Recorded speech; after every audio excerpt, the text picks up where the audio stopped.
Dr. Ari is called the Gandhi of Sri Lanka. To me, he's my grandfather, Sia. We want children in Sri Lanka to know him too. We want children around the world to know him as well. Real education is awakening your human personality. It is silly to think that my family, my property. No, we are a part of the universe. I wanted to teach this to children. Since this first Ramadana in 1958, Sarvodaya has organized over 100,000 Sramadanas, built many thousands of roads, 7,000 bridges, 5,000 preschools, and organized 100,000 water programs, benefiting 7 million people in 15,000 villages in 26 districts. It's simple. We build the road, and the road builds us. So I had a good set of young students I could guide. They could understand this. So I said, now if we are to really to learn, we should go in search of the poorest families in this country. I persuaded the parents of these students to allow them to come with me, go and live in this village, give some opportunity for the poor to get organized and enter the main society. And 2 weeks we were there, making a road from the main road to this village, digging wells, putting up houses, putting up industrial center like that. We were doing so many things. That is how the first camp. I learned from so many. To begin with, Mahatma Gandhi's pupil, Acharya Vinoba Bhave. So I learned my first lessons in community service with him in India. Then of course I had met most of the national leaders of India. Then, like a living Buddha, we have Dalai Lama. And I loved him very much, respected him very much. He loved me too. Another great personality I met was Dr. Deepak Chopra.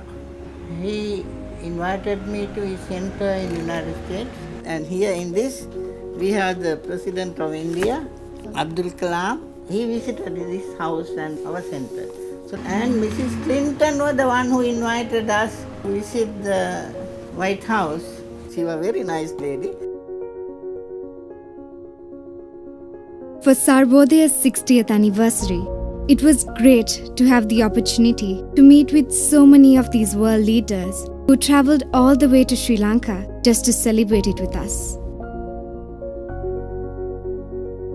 In 1961, we collected 1,000 people. We hired a train and went to Jaffna. We were welcomed by about 4,000 people. We did a Ramadana walk, maybe 7-8 miles. That was the first peace march.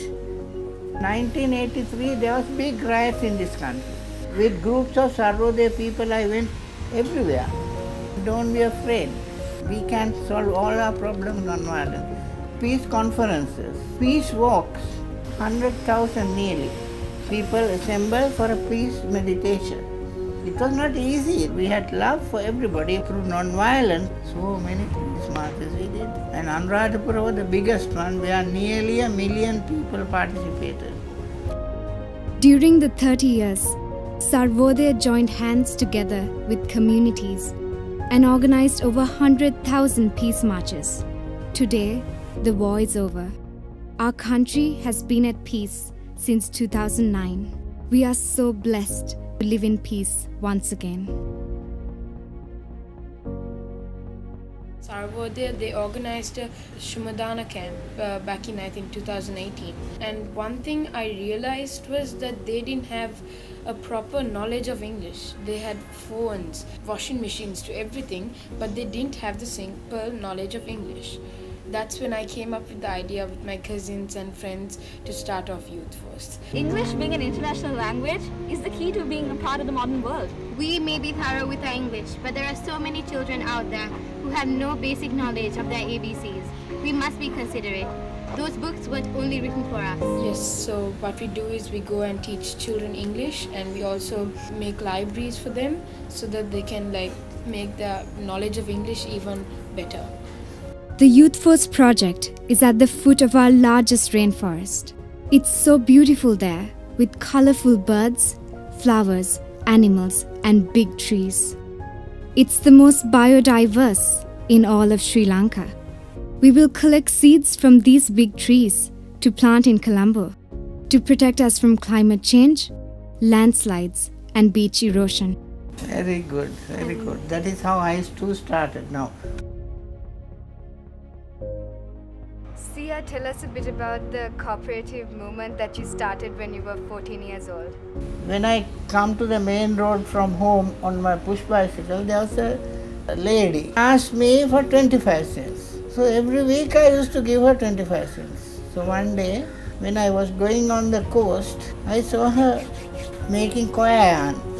So I went to her and asked, why you ask me for money every Monday? What are you doing with this money you earn? He said, I earn 2 rupees a week.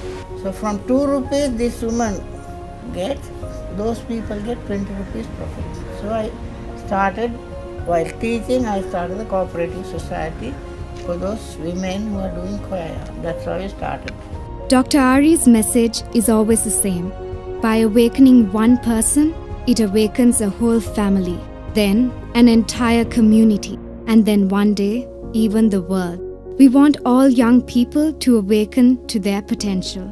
We promise to help carry on our grandfather's legacy. We hope you will join us.